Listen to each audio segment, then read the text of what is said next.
Dizer ainda sobre filhos espirituais e tudo mais, que eu não entendo realmente e não penso, né, da forma que os caras estão falando. Óbvio que você pode pensar outras ideias e tal, mas o que eu estou tentando dizer é o seguinte: não há como eventualmente eu sentir, vamos dizer, medo numa situação que eu deveria ter pelo menos um pouco mais de proteção espiritual, a ponto de sentir bem menos medo. E essa não é exatamente a verdade, porque eu tenho medo de escândalo, principalmente em argumentos de curta duração, e até, de certa forma, em longa também, se bem que naquele caso não, porque eu não continuaria no ministério. Mas comparando com 2022, quando eu tento retornar ao ministério, não tem tanta lógica eu sentir um medo maior pela questão de um escândalo que seria de um argumento que poderia escandalizar automaticamente, ou mais de um, né? Em comparação com uma situação análoga, mas que você teria os três tipos de argumento. O argumento de curta duração que poderia escandalizar automaticamente, o argumento de média duração que eu poderia ou não responder em 7 dias, e essa talvez a situação mais, se ocorresse, seria um pouco a situação, entre aspas, mais fácil de resolver, a situação da média duração, e a situação da longa duração, que é o argumento que pode escandalizar a qualquer momento, inclusive automaticamente, mas que eu não sei quando eu vou conseguir responder. Então, as duas hipóteses problemáticas é curta e longa duração, não tanto a média. Então, como eu não tenho certeza, principalmente da questão da curta duração, que é escândalo automático, não adianta chegar e dizer, não, porque o Alex se arrependeu, porque eventualmente teria proteção espiritual. Como se eu não acredito nisso? Onde você não acredita? Aqui. Mas eu considerei sempre essas possibilidades. Se acontecesse, não sei se haverá proteção. Por mais que a Bíblia diga que tenha. A Bíblia, em determinados versos, diz que essa proteção tem ou pode haver. E a proteção é meio pecado e tudo mais.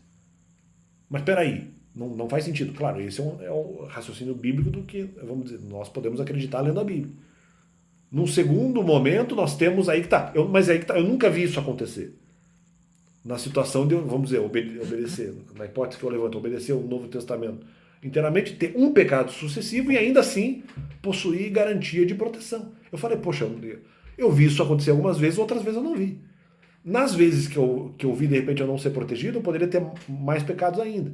Mas isso não garante que, tendo um pecado sucessivo, isso também não vai acontecer. Principalmente, ainda mais na curta duração, que demandaria resposta automática.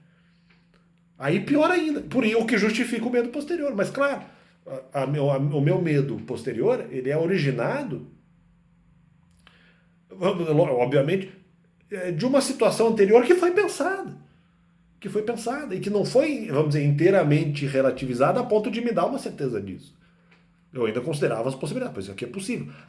Pode ser que eventualmente as pessoas, mesmo no argumento de longa duração, deixariam muito democraticamente aguardar algum tipo de responsabilidade e que de alguma forma na questão processual eu não perdesse credibilidade. Óbvio que eu sei que isso pode não acontecer. No caso de resposta automática, eu posso ter uma resposta automática. É óbvio que eu sei que isso pode não acontecer. Então não adianta. O que eu acho que talvez aconteça por vezes, aí que tá, não é exatamente acreditar, é dizer, poxa, talvez o que a pessoa está fazendo, tá falando, me geraria uma ideia de que realmente eu seria protegido. Ou dizer que eu deixei os filhos espirituais presos pode realmente ter uma base verdadeira que eles não sabem qual é. E estão falando aí sem saber, sem saber o fundamento do que eles estão fazendo ou falando. Eu falei, poxa, talvez eu encontrei a base aqui. Só que isso é uma mera possibilidade, isso não é uma certeza. Se me perguntasse sempre, né? Não, mas peraí, se você ali tem um pecado sucessivo, você sempre vai ter a proteção em todas as circunstâncias, ainda mais naquelas que eu elenquei, né? Curta duração, média e longa. Eu falei, poxa, aí que tá, eu não sei, eu não vi, porque eu não consegui pelo menos fazer isso todos os dias. Eu acho que eu não vi isso, no sentido de manter tão sucessivamente um comportamento de apenas um pecado cometido sucessivamente. Eu não vi isso acontecer. Então, mas tem a possibilidade de Deus aliviar. Sim, mas eu não vi. Não só tem a possibilidade disso dar errado. Eu não vi acontecer, eu não tenho certeza porque eu não vi. Seria uma situação mais ou menos nova. Eu contabilizava, peraí. Houve situações com outros pecados. De repente, até um dia eu consegui obedecer um pouco mais e não percebi que estava obedecendo perfeitamente segundo o Novo Testamento, não segundo o Velho. mas perfeitamente de acordo com o novo. Mas eu falava, poxa, mas eu não sei. É uma situação de um pecado sucessivo também pode gerar falta de proteção espiritual, mas isso também é possível. Eu não sei, eu não tenho certeza. Então acho que a questão está um pouco aqui.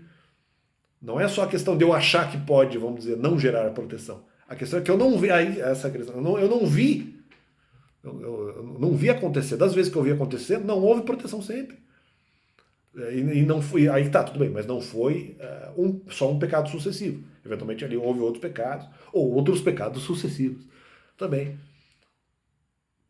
cometidos sucessivamente. E isso eu posso falar que eu vi e não gerou proteção. Ué, mas um pecado sucessivo vai gerar proteção? Poxa, eu não sei. Não sei. A possibilidade é que não. A possibilidade é que não. E isso eu contabilizei. Para todas essas possibilidades foi contabilizado. Mas ainda tem o argumento genérico. Eu não sei se eu vi isso acontecer. Eu posso ter visto acontecer em algum momento, posso não ter visto acontecer. Ou posso ter visto acontecer em outro momento também, ou posso ter visto acontecer com outra pessoa. Então não é assim. Né? E não que eu considere que as outras pessoas obedecessem também, mas elas estavam em grupo, e elas, pela sabedoria, elas poderiam fazer alguma coisa, mesmo que elas sofressem com outros pecados. Não quer dizer que elas vão ser impedidas de chegar no ministério e falar um monte de reticências, né? Para não dizer outra coisa. Então não é isso, tem que avaliar que eu não sei. Eu não sei qual seria exatamente ali a, a situação. Então apenas para vamos dizer, categorizar e trazer esse argumento também que é importante. Valeu.